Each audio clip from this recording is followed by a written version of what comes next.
This is Lynn Fraser with the Kiloby Center for Recovery in our Radical Recovery series, and today we're talking with Dr. Bob Weathers. I'm going to let Bob introduce himself, and we're going to get into a little bit about his story and his work with integral recovery and shame and all kinds of elements and nuances of the journey of recovery. Yeah. So why don't you go ahead and introduce yourself, Bob? Lynn, I'm happy to be here with you. It's a real honor to be with you. Just having met Scott a few weeks ago on another podcast and being deeply moved by that. As you know, I reported on that online, and really happy to have corresponded with you. And I feel your spirit as well. So I'm really honored to be here today. Just as by way, yeah, thank you. By way of brief introduction, then we can go more deeply into this for sure. My background, my doctorate's in clinical psychology, and there's a whole story around that. I completed my doctorate about 30 years ago, and my doctoral dissertation was in mindfulness meditation. And in those days, there weren't a lot of dissertations on mindfulness meditation. It's become quite the hot topic over the years, as sometimes it goes. I've been a lifelong drummer, and I found it really interesting in the late 80s when the men's movement kind of burgeoned into, let's all drum. And I remember thinking to myself, there'll be about 15 minutes of this being really cool, and then it will go back to me drumming alone again. And I don't know how that will go with mindfulness, but I love drumming and I love mindfulness, but I realize that right now we're kind of on the ascendant with mindfulness all over the media and so on. So I did my doctoral dissertation on mindfulness. It's one of these things, it kind of presaged my career, is that what I was looking at were unpleasant experiences that get evoked in meditative experience. There was a ton of material on the transformative aspects, all love and light and so on, but less on the shadow side of it.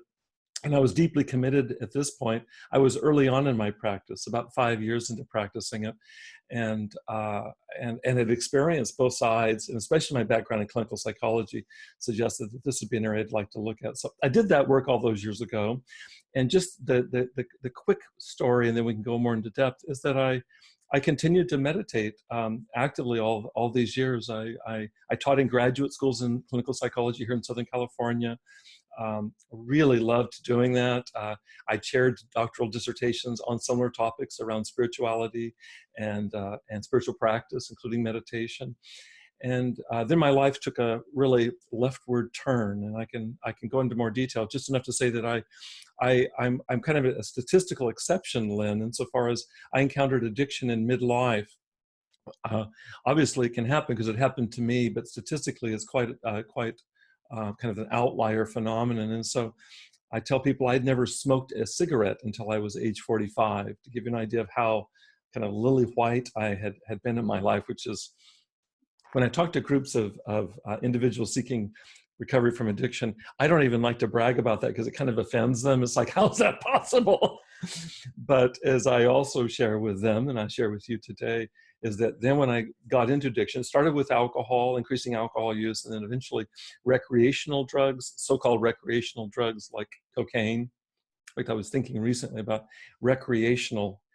I was trying to recreate something, and it really wasn't, this wasn't just for fun. There was something really going on inside in terms of inner stirrings, both spiritual and psychologically, trauma that had never been dealt with, spiritual longings that had yet to be born out, that I was really trying to create something. Probably better to say create than recreate. And then it advanced from that into the darker phase for me, was being addicted to both alcohol and also prescription drugs, in particular sedatives. I just got myself locked into the chemistry of all of that. This wasn't for fun anymore. It was just to maintain. And that was really when it got scary for me. But that was 10, 15 years down the road. And so I entered into recovery about 10 years ago, and have maintained abstinence for the last a little bit over 5 years, and have been really deeply committed. And we'll talk about all of that more. I do want to say here at the outset, because I think it sets the tone for talking about shame and some of the things that have really I found useful, both personally as well as professionally, is that I had great losses. I lost my career as a university professor owing to the ill effects of poor decisions, et cetera, catastrophically poor decisions made that lost me my tenured academic position. And it was incredibly painful to me because I loved teaching and I was beloved. It was just like one of these things that, there's a few things I feel like I'm really born to do. Drumming is one of them, teaching is another one. And to lose that was horrible. And honestly, this is no excuse at all. But within the next 2 years, I got involved with a former client that I'd worked with for a few weeks. And we got married. But as most people are well aware in psychology and other mental health disciplines, uh, uh, that's a no-no. And I was fully aware of it, as much as you can be fully aware of it in increasing addiction. And I don't make any excuses, because it's horrible trauma for everybody involved. But I then ended up losing my license a little over 10 years ago in psychology. And so I practiced for 30 years as a psychologist. I was in academics, have continued, by the way, in academic psychology, continued to the present time, working in administration at a local online university. But my passion, and that's what brings us together, Lynn, my passion has been my own recovery to start with, for sure. And then wanting to help others not go down the same road, to be really honest about it. It's some combination of extreme selfishness and utter altruism. They're both linked together for me. And so I think just to underscore that last piece, when I share my story with clients, I run groups every week at a local treatment center. When I share my story, and as I shared with you earlier, that's newer for me. In the last couple of years, I've begun to feel more okay with that. In fact, in February, I'm speaking to the California Association of Marriage and Family Therapists about my story. You want to talk about a radical coming out. That's a radical coming out for me in an environment that although I was in psychology, these are graduate level clinicians, licensed people, and it feels very vulnerable to do that. And it might well go sideways, but I feel a burning need to help get the word out in terms of some of the things that I found useful and things I didn't find useful, and also just to as much as I can to kind of unshame or destigmatize addiction, because it's so rampant. So when I talk to addicts early in recovery about this, there's not a one of them that doesn't feel moved by it, because every one of them has lost something tantamount to what I've lost, whether it's a career and or marriage and family, and or legal rights, even the capacity to drive and have other legal freedoms and so on. And so it immediately universalizes the conversation when I introduce this. It's not shocking to the clients that I present it to. I end up being sensitive, and because we talked about this, because it can be shocking to somebody that doesn't know addiction from the inside. The problem is, or I don't know if it's a problem, the reality is that all of us know addiction, at least indirectly, because it's so rampant that we have it in our families. And I'm hoping to open up the conversation so it not be lurking in the shadows. And I certainly know about how that went for me, and I can talk more about that later in terms of how my addiction was actually sustained by my shame about coming out, even to all of my friends were psychologists, Lynn, Okay. and virtually none of them knew about what was going on, because to be out with my addiction, at least in the discipline of psychology, is to commit professional suicide. That's actually, I had one friend refer to it as that, is that there's psychology at this point doesn't have a rehabilitation arm or a diversion program. Medicine does, law does, dentistry does, nursing does, the military does. Psychology, ironically, of all professions, does not yet. There's good news there, is that I've been contacted by individuals at Duke and University of North Carolina that are part of the American Psychological Association. They're wanting to address that, and I was afraid they were wanting to make me their poster child, Lynn, to bring this out. And that conversation ended a year ago when I went back before the board after almost 10 years had gone by, and the board decided not to relicense me. There is a formal rehabilitation process. There's not a particularly psychological process involved, but I went through that and complied with that, and they believed I hadn't been in recovery long enough. Oh. And so they turned it down, and that's their prerogative. So I do the work that I do. I do it now as a recovery coach. I no longer operate as a psychologist. I can't say I'm a psychologist. My PhD in clinical psychology stands, but my formal recognition as a clinical psychologist is not possible anymore. So I feel very deeply called to the work that I do these days. It really dominates every day, right through our conversation now. I care so much about being here with you right now. Mm-hmm. Wow. Gosh, there's so much that's coming up for me as I was listening to you. I'd love to So, dialogue. Yeah, yeah, one of them anything. is connected to transparency and denial.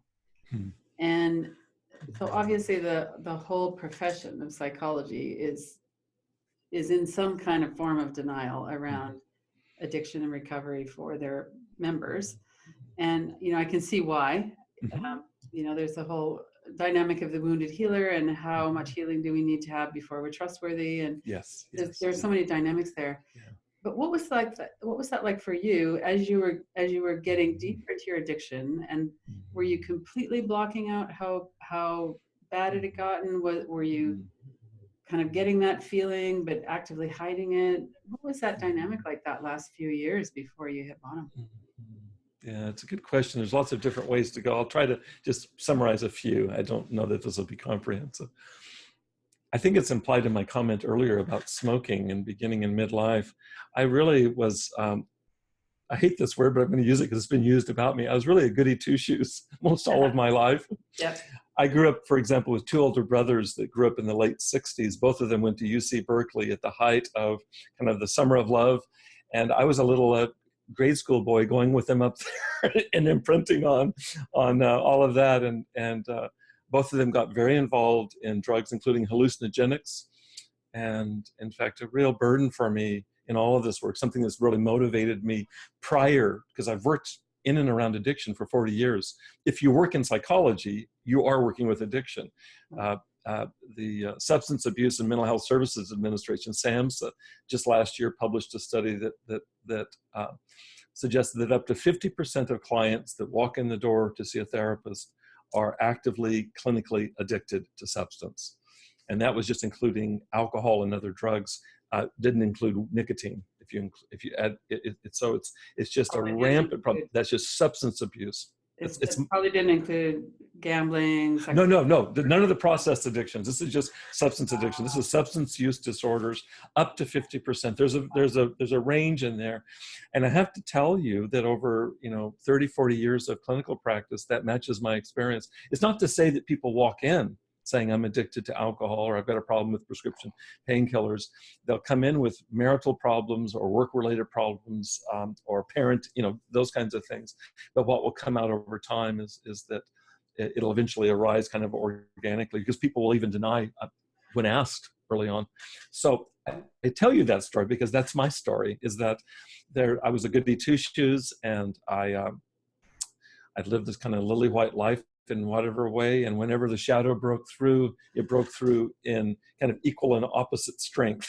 It was just bam, and it manifested as addictive behaviors. And it started off in so-called partying mode, but it was extreme, and even that was suspect in my psychological cohort. And so there were some examples of joining with my friends, but I began having friends that were outside of psychology, because psychology, at least the group that I was involved with, has almost a puritanical quality to it, and that's not all bad, but I was very identified with that until I wasn't, and then it really didn't work for me. And so there's a couple of things that happened for me. One is that there's the shame of realizing the risk I have of being excluded from the group is that if I'm out with this, it's going to be a major problem. So I went underground that way. There's also the personal shame aside from psychology, which is I still have this feeling, Lynn, I have to tell you. Sometimes I wake up and I go, how is this Bob Weathers' life? To put it more to the point, is this Bobby Weathers' life? Because Bobby Weathers, I was talking about my two older brothers going up and getting involved in drugs, and my oldest brother was a casualty of hallucinogens, and we really lost him. And so it's been a central source of pain for me my entire life. And so when I got into psychology, I was very motivated to try to help others, and it was born out of my love for Tony. I just felt a very conscious connection to Tony. And it steered me away, actually, in the early years, because of the cost to my two oldest brothers, particularly, was in my face.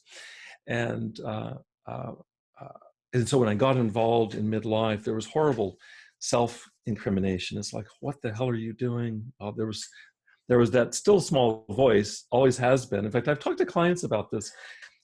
On the cusp of shooting a needle in your arm or snorting of this or puffing of that, have you experienced having this voice that kind of wages war with that? It's not universal, but the majority of people will raise their hand so we can talk into it, that even amidst active addiction, for me, and I found with these clients, most of my clients that I currently work with have long-term histories of meth or heroin addiction, so very serious addictions. Even amidst that, there's a voice of integrity, or you might say conscience. I certainly had that, and it was associated then with feeling awful about myself. All the more reason to continue. And so I would use to, in some ways, to kind of diminish that. And then there's a third part, and I'll finish my answer to your question with this, is that then there's just the function of what happens to the human brain in addiction. What happens to Bob Weathers' brain in addiction? And so, you begin to lose traction. I know you know this well, but I certainly did in my own life. Began to lose perspective and made some choices in this time. Two of the ones that I'm talking about that were career ending for me, made choices that actually made sense in a certain state of mind. They look completely imbecile outside of that state. And it's been a lot of work to move through the shame that followed on, getting clean and clear of all of that and looking back and going, what hath God wrought? It's just like, and having to work with that. And it nearly took me out in early recovery. It wasn't an active addiction. It was an early recovery that the incredible shaming voices came in, that there's something fundamentally wrong, broken, bad about me, and it nearly took me out. I think that was the worst part for me, and I think it got me into, on a very personal level, addressing shame and stigma in recovery, because it was so central for me. As I work with clients, that also seems to be almost a unanimous kind of experience. Yeah. But it's ironic. I thought it was in recovery, it was going to get better. It actually got far worse subjectively in the early days of recovery. So, I think that's a very important point for people to know, is that as they're early in recovery, the shame is most likely going to come up. Yeah, and it's it did not for me. something wrong with that process. That's a natural process. Yeah. So what would you advise, or how do you work with people that are in that shame, stigma pool? Sometimes I think that sometimes the work I do is so autobiographical, so I have to own up to that. Okay. Yeah. But I'll tell you, when I met with Scott a few weeks ago for our podcast, I was so deeply moved by him. You have to know, I just really touched by his presence. And he shared enough of his story to know that it has roots all the way down for him. The way he moves with addiction and the way he hosts recovery, all of that is so, it feels like it's just one of those examples of it. How do you separate out Scott from what he's doing? It is his soul and his spirit. It's just, I don't have words for it even now, but it was so apparent to me, and I was so deeply touched by that. And I don't pretend to be Scott. In fact, that's kind of the point. I'm Bob, and right. What I do is kind of who I am, and so how that goes for me, I'll tell you how it went for me very early in recovery. I was in a hospital detox unit, realized I had lost everything. I'd lost my relationship, my central relationship, the woman that I'm now married to. We weren't married at the time. I had lost yet another career. I had lost all finances, all respect, etc. And there were two things that happened to me there there's two things. I was thinking of one thing, but there's two things. The one thing is implied in what I just told you, Lynn, is that there was such a radical leveling of everything that I was attached to. I remember writing voluminous notes there, and it was really a function of my brain chemistry. I was fully manic, I'm sure, but just manically writing. I just wrote volumes. And it was so bad that when I left, I realized the nature of what I'd done, and I threw it all away. I just felt like this, and now I regret that, but I was so embarrassed by the obvious mania with which I was writing. Right. Having said that, there was a lot coursing through. And one of the things I remember writing that's never been forgotten is I remember being in the detox unit, and there I was with my addictive history. When I would share it in groups, people would almost laugh at me because, again, I was with people that had serious long-term heroin addictions and meth addictions and so on, and that hadn't been my course. Mine was more white collar, and I don't think it makes any difference, but it did in that environment. And there I was and I felt identified. These were my people. These were my people. And I really felt that. And I remember journaling it, Len, where I said, there'll come a day in the not so distant future where I'll actually feel nostalgic for this. And the nostalgia wouldn't be for the suffering and all of the loss, but the nostalgia would be for the clarification that came on being emptied of all,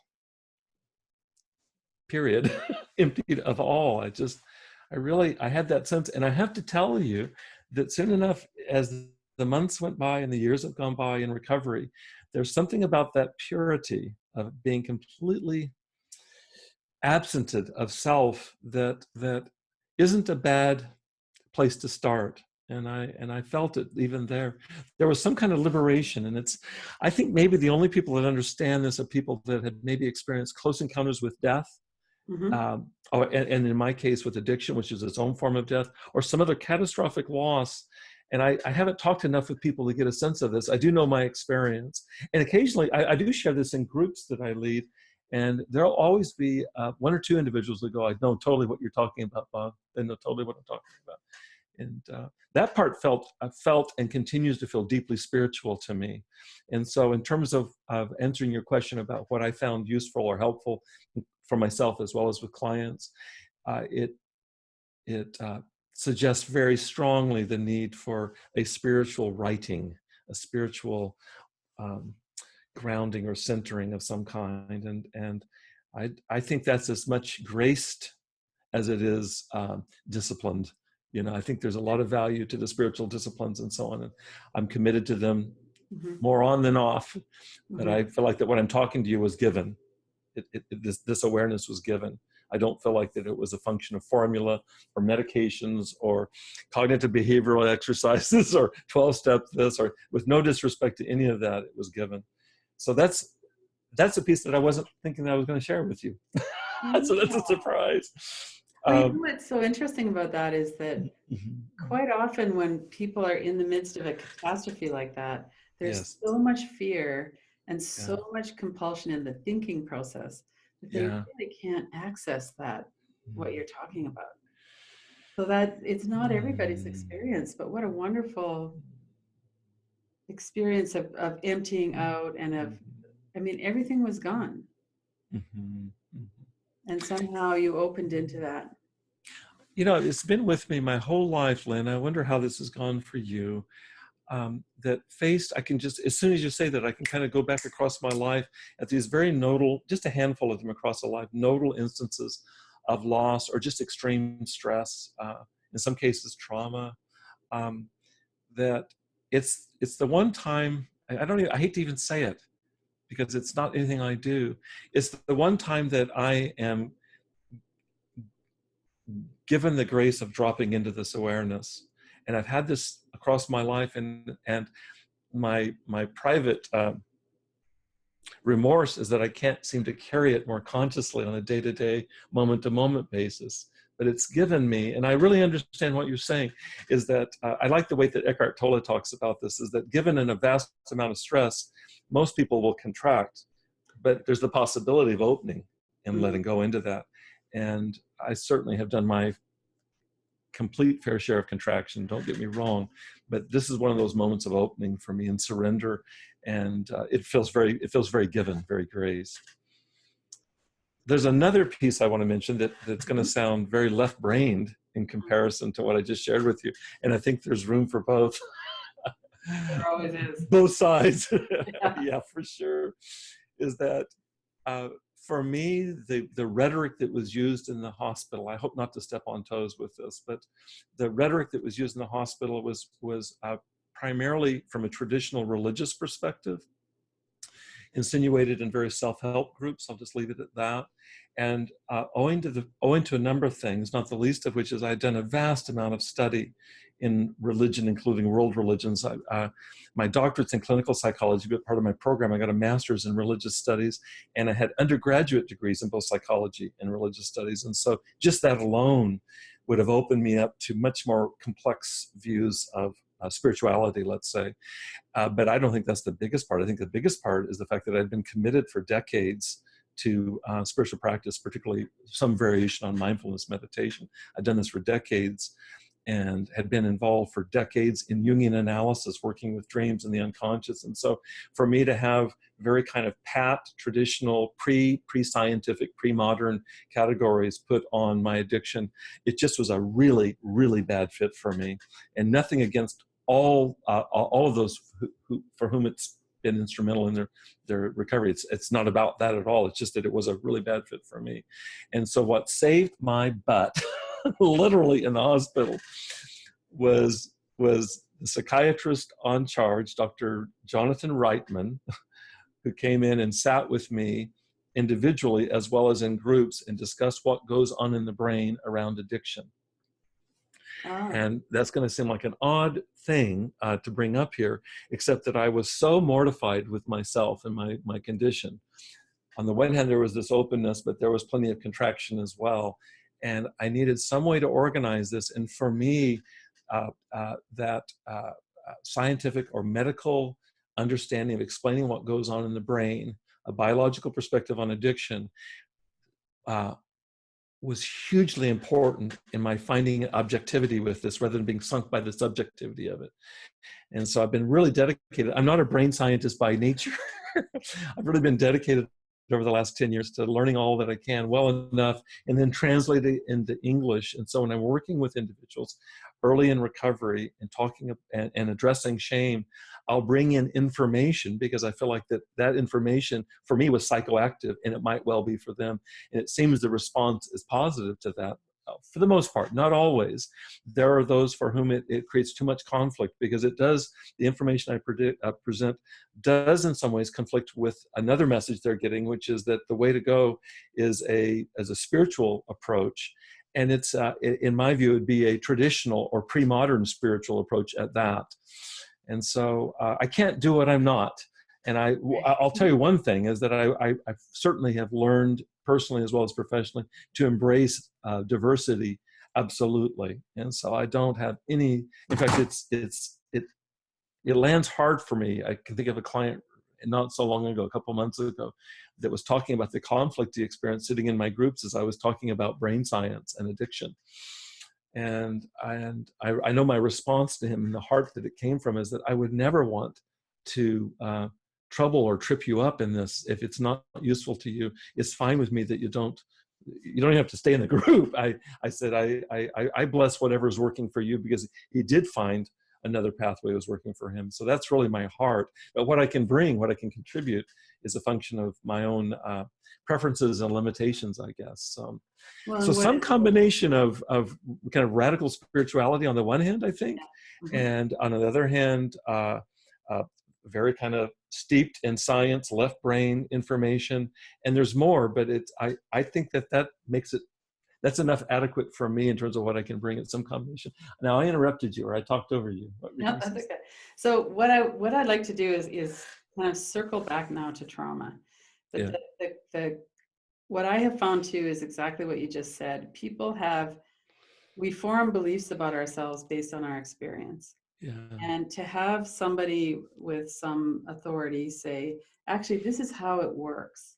This isn't something that you're doing wrong, or, and so if we could circle back to trauma, early childhood trauma in particular, and you mentioned at the beginning that there was a lot of trauma that hadn't been dealt with and that it lingered in the background, and that's what eventually drove the addiction. You make me think of a PowerPoint slide. When I started off in this latest incarnation working in addiction, as I said, I've worked in addiction and recovery for 40 years from the very beginning, my very first job in mental health, and for 30 years as a psychologist, and 15 years ago was hired to be the clinical director of a brand new rehab out of Malibu called Passages. And I was at the very beginning, and so that was my immersion in this. And then the last 10 years of my own recovery. So it's kind of, there's layers and layers and layers. Remind me of your question right now, because I just got off track with my telling all of those years. It brings up specific images for me, my very first job and so on. Remind me of your question. I'm sorry. Yeah. No, that's okay. It's just around, we went from education and letting people know into how that works with trauma and how that was kind of underlying your own addiction. Yeah, thank you. Give me just a second to organize my thoughts. I've thought a lot about this, and I feel deeply about this. One of the images that I show to the clients is a PowerPoint image, and it's of a kind of a vicious cycle, a diagram, and underneath it the caption is "The poor get poorer," and I compensate later by suggesting the rich get richer, but that's another story for a little bit later, perhaps. And my thought about it for myself personally, as well as what I know from the literature and from my years of work, is that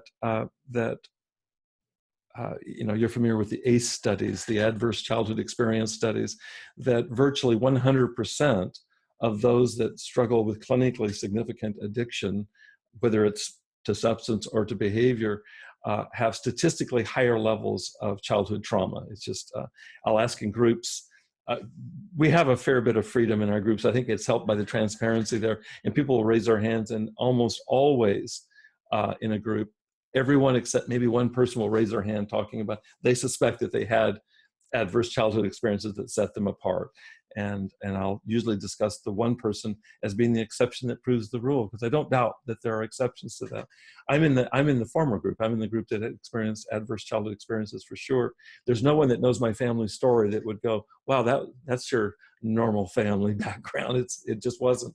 It's what I knew. It's what I knew. But it laid down blueprints. And the idea of the poor getting poorer is that that adverse childhood experience for me and for others, it lays down patterns or expectations and vulnerabilities early on that, if not dealt with, will rise up later and manifest in different forms. And one of those forms, one of the experts in trauma theory, John Briere, talks about tension-reducing behaviors. We'll find some way to reduce the anxiety, the depression, the other kinds of distress that arise from long-term, unworked through childhood trauma. We'll find ways to reduce the tension. Some people acted out with anger. Mm-hmm. I acted it out in mid-adulthood with, in fact, let me start, I acted it out earlier in my life by just being compulsively working all the time. I mean, that seemed to be marvelously adaptive. Bob just works all the time. It got me through a doctoral program. It got me into my career in academics, and then I began using, that wasn't working enough, and so I had to introduce other TRBs, other tension-reducing behaviors, and my understanding is it's a way to manage. To be specific about it, adverse childhood experience predisposes our biologies to higher levels of stress hormones, cortisol and adrenaline. We just carry that with us. And that becomes kind of the set point. I had a nurse years ago that said to me, Bob, I cannot possibly barbecue in my own adrenaline. And I've never forgotten that phrase, the idea that having that high a level, there's none of us that can sustain that. The body erodes, the psyche, the emotions, the relationships, all of that. And so this is where addiction comes in. And so if I become behaviorally addicted to working too much, or to sex, or to gambling, or to eating, there's any possible manifestation there we can be addicted to reduce tension. And for me, it was in substances, and it started off with alcohol. That's amazing. Let me tell you a story, Lynn, because this will get right out the childhood trauma component. When I was 18 years old, I graduated from high school. I never drank any alcohol throughout high school, and you'd think, well, he must come from a conservative religious background. I didn't, but I had started as a very young boy in music. Both my parents were amateur musicians. I started in music, and so I started playing piano very young, and then as soon as I was old enough to switch, I switched to drums. I started drumming a long time ago. Is it possible that it's over 50 years ago? Yeah, it is. It's 55 years ago. That's crazy. I think my parents were very disappointed. I think they thought, Bobby will outgrow this.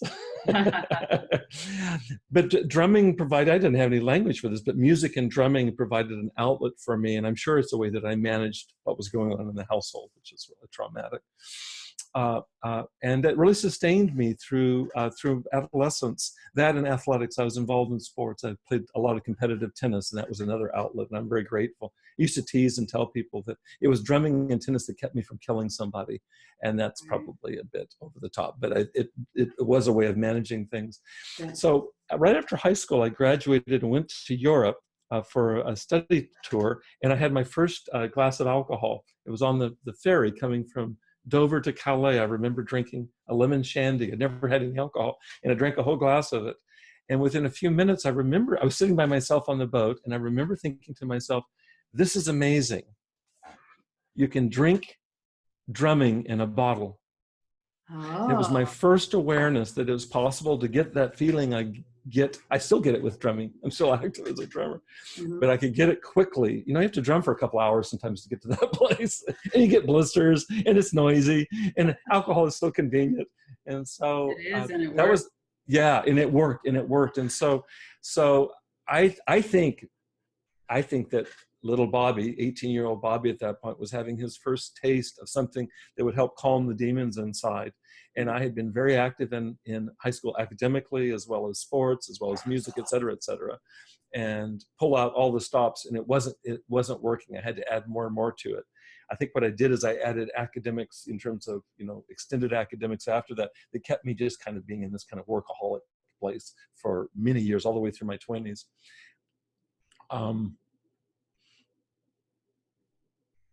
I can't imagine what it's like to with most of my clients who began addictive relationship to substances at age 12 or 13. That came much later for me, but I did have this first taste at age 18. If I hadn't had these other things in place, I can well imagine that I would have been an incredible candidate for going down that same path. But I think the way that this goes is that we do whatever we can to manage, and I think addiction is near the top of the list in terms of ways of managing the childhood trauma. What I find is I'm working right now with young men and women, primarily men, at the treatment center that are in their probably the modal age is probably 25 to 35, somewhere in that range, and as they begin to get sober, out comes all of the unworked through stuff. And I certainly relate to that personally. That's how it went for me. And I've worked for years with a therapist who says it this way: Bob, you'll either deal with that stuff through the front door, that is more intentionally or consciously, or it will come in through the back door. Yeah. And I think the back door would be the addictions and or the way these demons arise, for example, interpersonally and so on. Is that a start in the direction of addressing what you're asking, Lynn? Happy to go wherever you want to with this. Well, it's one of the things that Scott noticed right away at the Kiloby Center was that trauma was at the root of all of the addiction. Yeah. And so that's what they start their trauma first treatment center. And that's not the case with a lot of treatment centers. I have a thought about that I want to share with you, and this also is likely to step on some toes, and I don't intend any harm in this, but I want to respond very much in sync with you and what Scott has done. It came to me just a few months ago. I've been involved in refuge recovery since the beginning of my recovery, which is an organization that I think kind of combines the best of the 12-step programs in a Buddhist context, and also puts right front and center meditation. And so I'm wired for sound. For refuge recovery. I can remember the first meeting I went to right out of the hospital, and up in Los Angeles, and I remember going into a room where I was easily old enough to be the grandfather of most of the people there, much less the father. I mean, just amazing. And most people had tattoos and piercings. And I went home that night to Colleen, who's now my wife, and I said, I found my people. And I wasn't being facetious. It was like, those were my people. And it really has continued to feel like that to me. It's one organization or one community where I really feel that. Where were we going with it? I'm sorry. I just got distracted again. I know, it's about trauma. Is that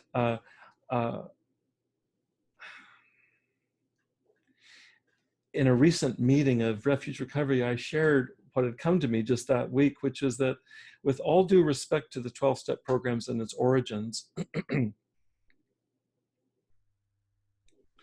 that many of the principles, and certainly the source text and so on, is it's pre-trauma theory. It was developed, the development in research in psychology and trauma has just burgeoned in the last 20 to 30 years. Furthermore, it's pre-brain scan technology. Just to understand, it's nothing against anybody. You just don't have access to that. It's only been the last 20 years that we've really come to understand the biology of addiction, owing to technology. It's also in regards to another huge development in psychology, probably the primary theoretical orientation of psychology at this point is attachment theory. There was no attachment theory then, and a bit based on research on relationships and how instrumental they are to our psychological well-being, which ties indirectly into trauma for sure. I even thought to myself, it's pre-war on drugs. It's pre-war on drugs in terms of all I've known since a kid, so about 1970 onward, is the legislating of how we deal with drugs. I'll tell you a story. My dad was a psychiatrist. Dad passed away 5 years ago this Christmas. And Dad spent most of his career working in the penal system in California. He worked at Soledad, he worked at Vacaville, these various prison systems. But when I was a young boy growing up, Dad worked in the state hospitals. And those were all deinstitutionalized in the late 60s here in California. And so Dad went to work in the prison system, and he said, what I find in the prisons, Bobby, the people that used to be in state hospitals and receiving treatment are now incarcerated. That's significant. And with the war on drugs, what's happened is that that's become more and more the case. We put more and more money into incarcerating people, so that 80% of people in prisons, as you know, at this point are there because of drugs. They were either selling, using, or seeking, you know. And so underlying the drug use is the trauma.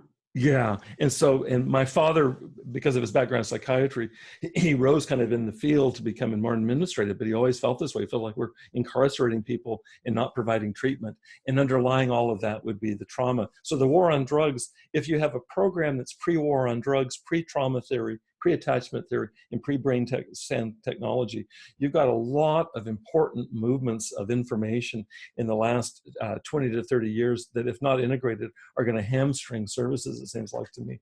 So in that spirit, then, I want to say I heartily endorse what you and Scott are doing at the Kiloby Center. I feel exactly the same way as you. Some people would say that's your bias, Bob, because your training is as a clinical psychologist, and I wouldn't disagree with that.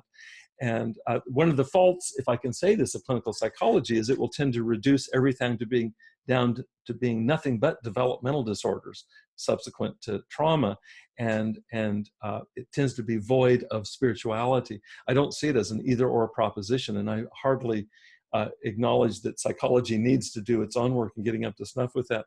But the opposite problem, which to me is spiritual bypassing, which is we'll bypass psychological trauma in favor of you getting yourself right with God and so on. It seems hopelessly naive to me if that's all you're standing on. And there are exceptions of people that I'm sure that can Right. Yeah.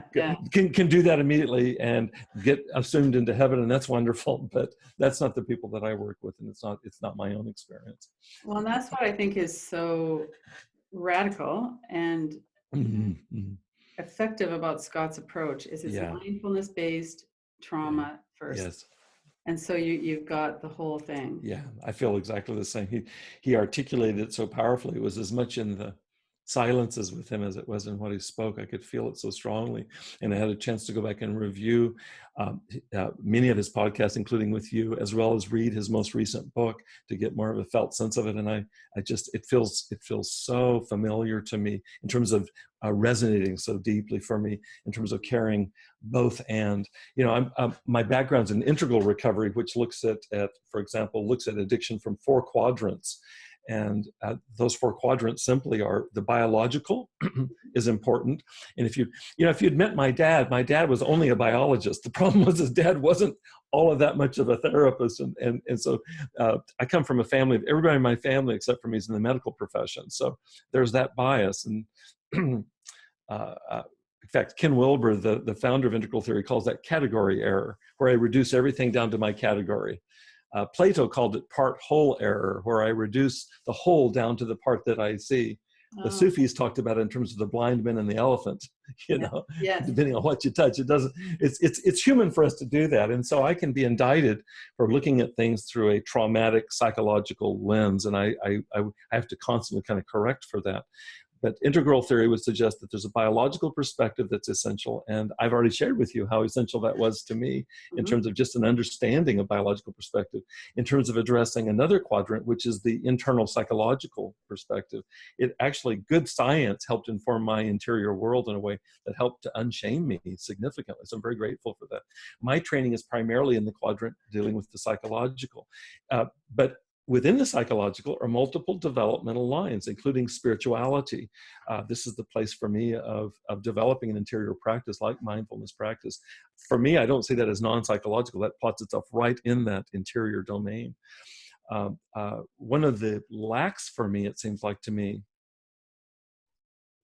in a lot of the recovery community is attention to another quadrant, which is the relational quadrant, where you separate out families from addicts and so on. And there's value in that. I don't disagree with that. But if you don't address what's going on in the home environment and do that with the best means possible, and I'm a big proponent of family systems approaches to looking at addiction systemically as well as individually. If you don't address that, or if you don't incorporate the findings of attachment theory, you're really stuck with you're almost guaranteed relapse in that environment, because I'm fine in the rehab. I've seen Jesus in the rehab. I go home and now all I see is hell. Yes, And yeah. so that has to be addressed. And then all the time. Yeah, that would be seen as the cultural component, the kind of the interior collective component in integral theory. And then the final of the four quadrants would be the societal. And I see this in my face every week when I work with clients. I've already shared with you my story. When I lost my career and was unemployable, that's a financial problem. That's a societal issue. That's I don't have access to resources anymore.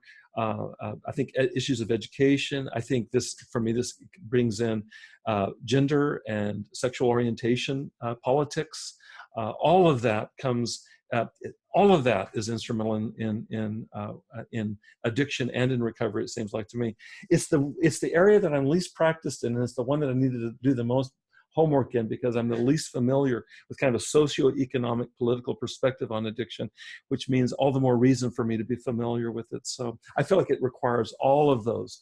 Having said that, my bias is in the quadrant that we're talking about, which has to do with psychological trauma and being able to, you can see how trauma affects the body. You can see how trauma affects our relationships. You can see how unworked through trauma manifests societally and politically. Even internationally, in terms of wars and violence and abuse and so on. So I vote for the trauma quadrant. And I really support what you and Scott are doing in addressing that. And addressing it in a context that's really holistic. So it's not devoid of a profound spirituality. I'm so struck by his philosophical depth and transparency. I don't even want to give a word to it because it's so powerful to me. Mm. Well, a big part of the work that we do is to help people stay present with the sensations and the energy in their body. And that's something that I'm so thrilled to see is really moving out into psychology and into therapists now.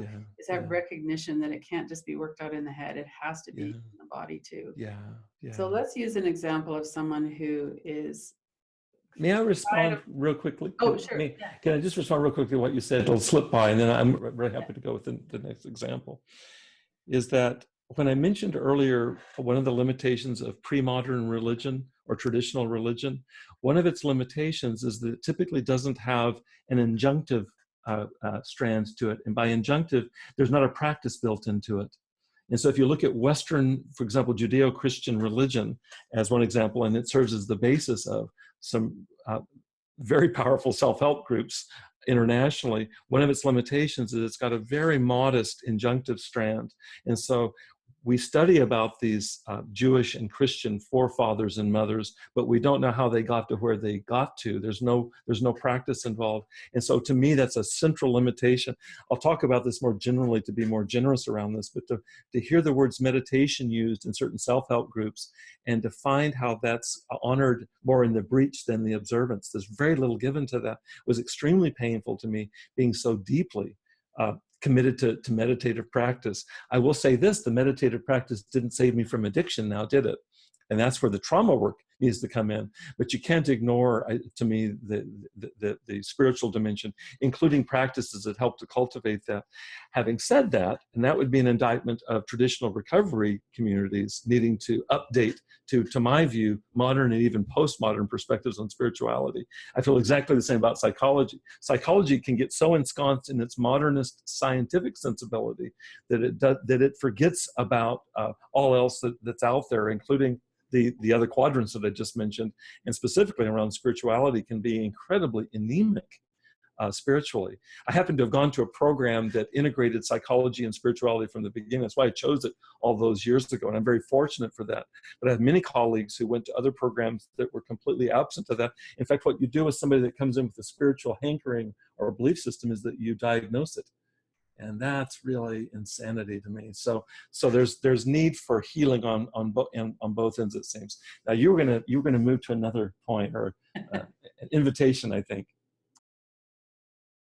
So as we're talking about all of the elements of this, we bring in societal pressures, we bring in traumatic events as children, and one of the things that happens really understandably and almost just very predictably is that we internalize it, we blame ourselves. Yes. We think there's something that we're doing wrong. Yes. That we don't at that point understand, and children can't understand this flow of how it works. But we want to reduce our suffering, so we go after things that either help us to numb it, or we escape from it, or we go into it, whatever it is.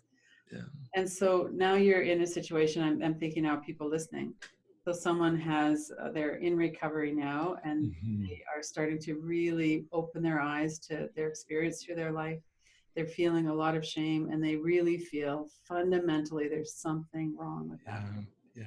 So could you address that? Yeah. This is the one that I care the most about. In fact, my eyes tear up with you asking the question, Lynn. I just feel so deeply about this line right here. And I'll share with you experientially. Something I loved about Scott is he told this story. It wasn't talking theory. It was great, and I hope that I'm not talking too much theory.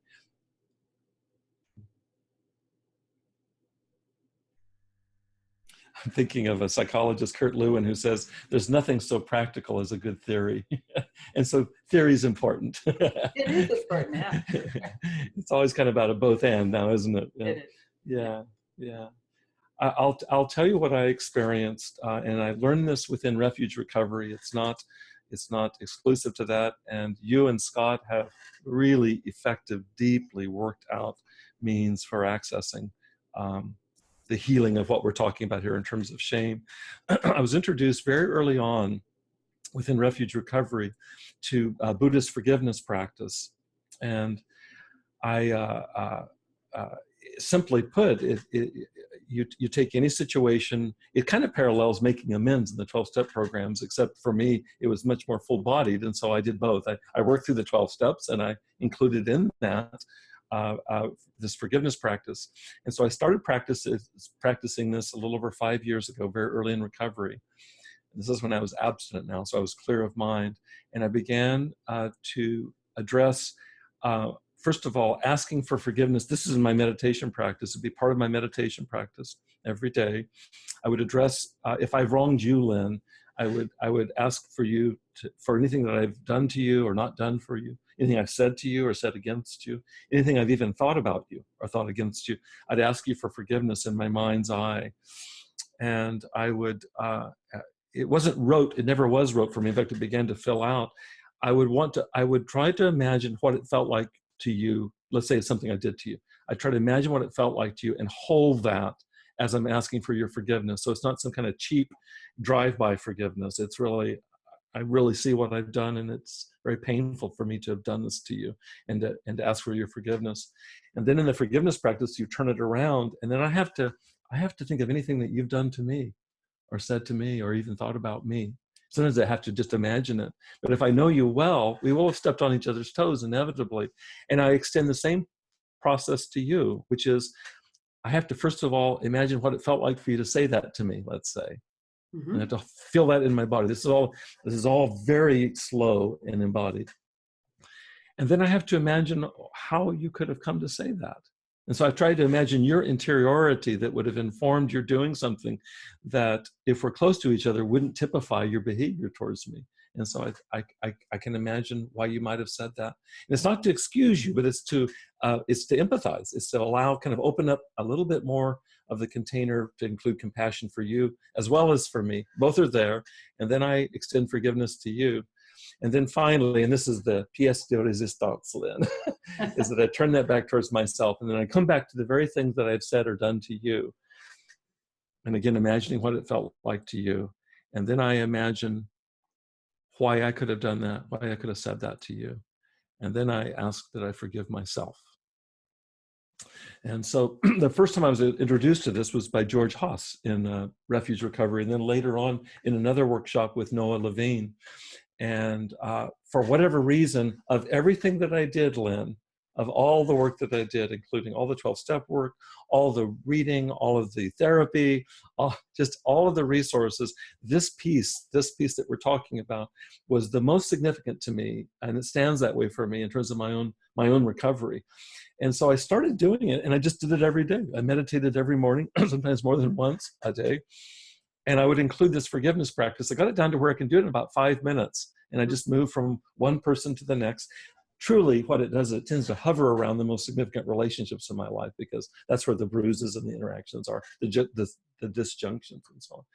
And so I began practicing, and it wasn't just one time, but it was like every day for 5 years. And what I do know over the 5-year process from where I started to now is that I assigned to this practice, and it could be, there's so many pathways to this. You'd have a pathway, Scott would have a pathway. This is my pathway that I've developed to being able to become liberated from that self-loathing and self-judgment and self-objectification that I was completely victim to early in recovery. And I can tell you that I'm not recognizable to myself as of 5 years ago. I'm not even sure if I'm recognizable to 2 years ago, because it continues to morph and change. One of my supervisors was Bonnie Badenoch, and Bonnie talked about this in terms of interpersonal neurobiology.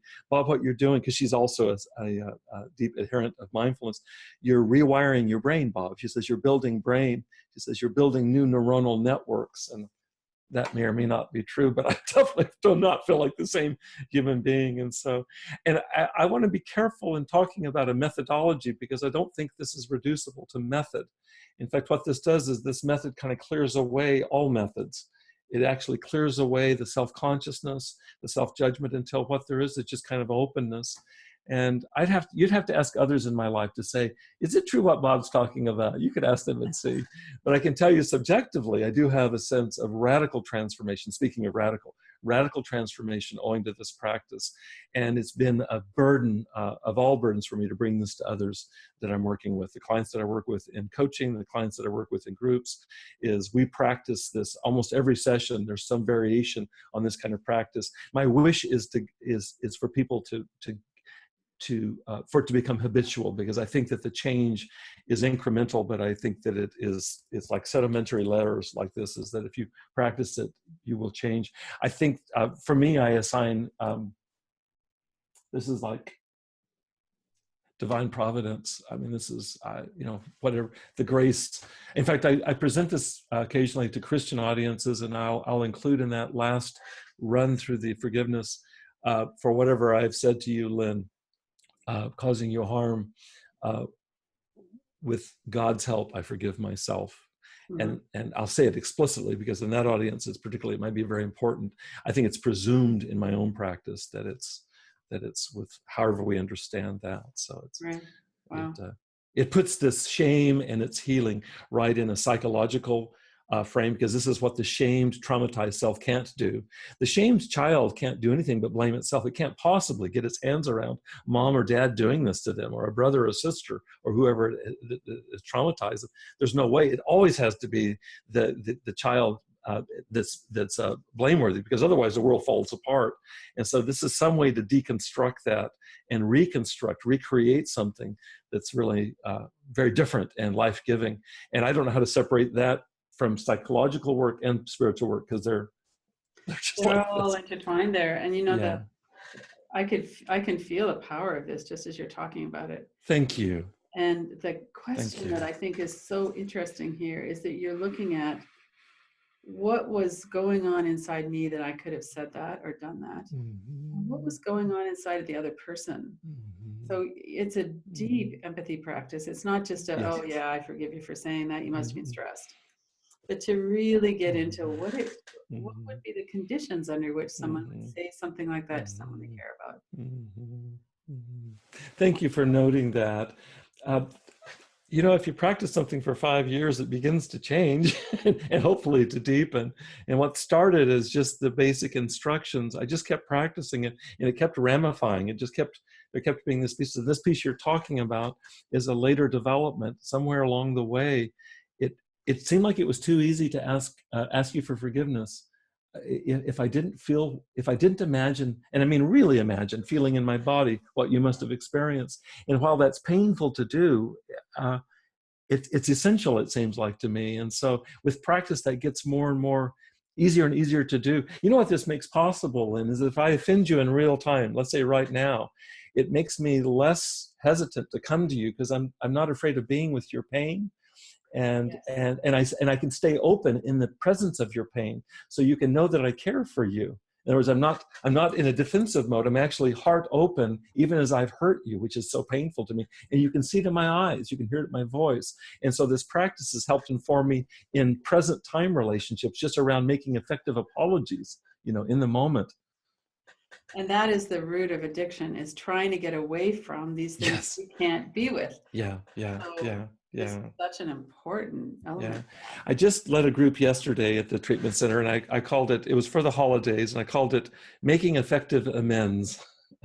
And what I did is I broke down apology into 6 different components. I'm not going to share those right now, but I went through them with the group, and we did it kind of inductively, where we just kind of asked ourselves questions. What makes an apology feel real to you? You know, is what I was asking. And I was listing them on the board, and every answer was right, because every one of them was relevant. And then we kind of talked through it more systematically, because I had kind of some thoughts to organize all of it. And a gentleman to the right said that the truth probably for all of us. He said, I have never said an apology that included any of these components. And I felt like that's the most honest comment somebody could make, is what he was acknowledging was, I don't know how to make an apology. And so why wouldn't I want to defend myself or numb out or whatever? And I think he got it. At the end of the group, it was so meaningful to me, Lynn. At the end of the group, he stood up, and he's been in several of my groups. He stood up, walked towards me, and just shook my hand really warmly in a way that was unprecedented. And it was a function of something got transmitted there for both of us, because I won't forget his response either.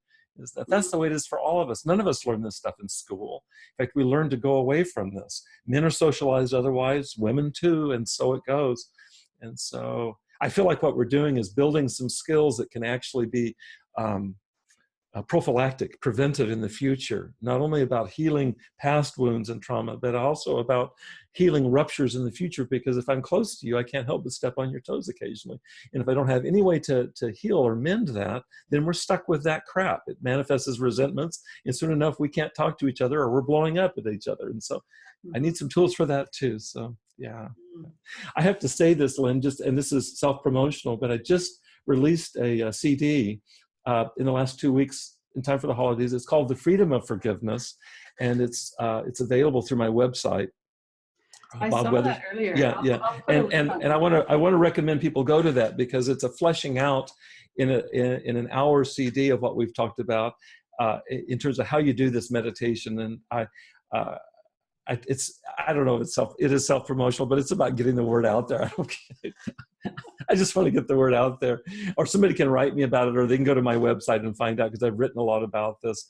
I think that your website, you know, your resources through Kiloby Center, mine through bobweathers.com, also Integral Recovery Institute has a ton of resources. I'm very involved with John Dupuy and Guy Duplessis and Doug Prater with Integral Recovery Institute. There's a ton of resources out there that speak in this idiom that we're talking about right now, and I want people to access this stuff. You invited me to think of a phrase, or what was a quote or a saying that means a lot to me, and I love that question. What a great question! And I thought about that a lot, and I have a ton of different thoughts, phrases, and so on. But I tell you, a very kind of a more obscure thing came to me that's right at the heart of what we were talking about earlier when I was talking about being in the hospital, in that sense of being reduced to a nub and finding liberation in that. And it's a favorite poem of mine. It's just a brief snippet of a poem from Rumi. Mm-hmm. And you'll be familiar with it, but it means so much to me, and it actually has been amplified by that earlier conversation. May I share it with you? Sure, yes. He says, how to cure bad water? Send it back to the river. There is a secret medicine that is given only to those who hurt so hard that they give up all hope. The hopers would feel slighted if they knew.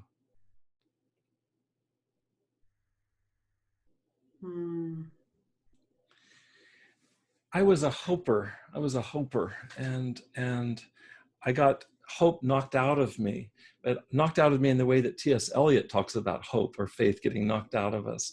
And in its place came something else, and I think it's the secret medicine. And it's somehow transmitted in our conversation now, the work that you do, that Scott does. I know is because Scott is not a hoper. And I mean that as highest compliment. I hope you hear the spirit in which I mean that. And I aim to be less and less of a hoper. But in this deeper spiritual sense, is that the hope or the faith I would have would be infinitely less than what's possible. And one of the gifts of addiction and hitting bottom, and I do invite conversation about this with the clients I work with, is can we hold out this liberation? Can we hold out this possibility of something being cleared out that never has been before, and then use that as our premise or our foundation for how we move forward? It's one of these paradoxical things that gives me deep brotherhood and sisterhood with addicts who are in recovery that get this, and not all do, not all will. I fully get that. But those that do, and you do, and Scott does, John and Doug do with integral recovery, and I'm getting along in that, is that there's something about this. I don't want to forget this lesson. It would be my great story. You remember how I told you in the hospital that I felt like I'll be nostalgic one day for this insight or this awareness? I don't want to live in nostalgia. I really want to live more and more into this hopelessness that really is the only foundation for authentic hope, it seems like to me. Does this make any sense, Lynn? Yeah, it totally does. Yeah. Oh, bless your heart. Thank you. Feels really good to share it with you. Thank you. All of this. Yeah. Is there anything that we haven't touched on that matters a lot to you? Yeah, that's my last question. Is there anything that you that you feel like you'd want to conclude this? I mean, there's been so much rich conversation here. But is there anything, people are watching this, what might you really want? I think I'll share this. It was evoked by your making a comment a while ago about listeners that are themselves in recovery. And I speak to such different audiences. I speak to therapists, I speak to recovery workers, I speak to clients, I speak to family members and so on.